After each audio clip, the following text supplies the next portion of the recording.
Hello, welcome to the online medieval show. I'm going to be making a 14th century style hood typically found in men's attire, because hoods worn by women were often open at the front and buttoned, but in my research I did find a 14th century depiction of a woman wearing this style of hood as well. This is the pattern that I've been using, and it's very forgiving, so nothing has to be exact. This rough shape will do, but you need to keep in mind the most important thing, which is determined by this square here. So these are the measurements of your head width and from under your chin to the top, and just make sure that the width of the neck is the same as the head, or else you won't be able to get it on or off. So this is an idea of the style that we'll be going for. This one on the left is more of a Viking design.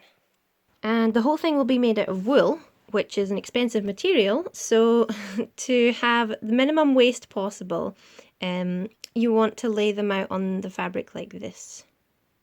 It's obviously a good idea to have a trial run on a cheap material first, so I did it with a bed sheet.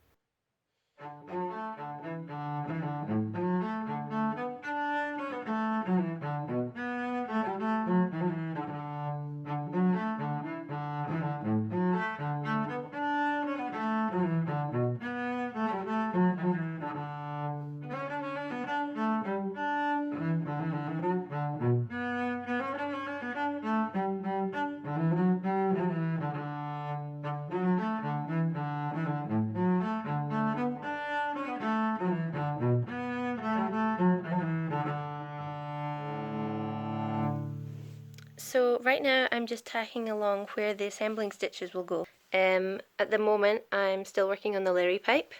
This is the long bit at the back of the hood, which is my favourite part of the hood. I added in this short time lapse just to show how Agoura fits in.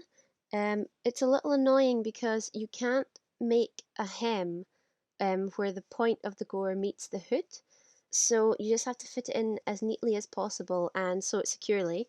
Thankfully, boiled wool isn't a material that frays very easily, so as long as your sewing's secure, it should be fine. This is me just trying out the hood, seeing if everything fits. You want to be able to thoroughly T-pose without it ruckling up to your neck, so make sure the mantle's big enough.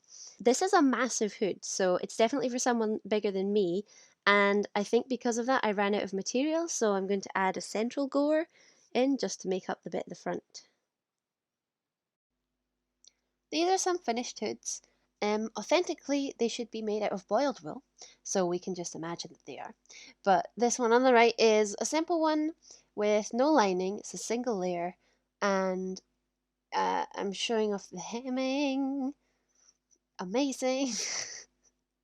Now, you can see I've gone for a visible hem here with whip stitch. This one has a nice long Larry pipe to it as well. And it's very small, tightly fitting hood. The one on the left here is a bit fancier. It's lined. This lining would be made of either a thinner wool or a linen. The Larry pipe is not lined because there's not much room in there, so it's nice and flat. You'll also notice that this hood is party coloured, or mi-party. This was around the mid 14th century when clothes were getting a bit fancier and multicoloured, and I really like it. Thank you for watching. Go make some hoods.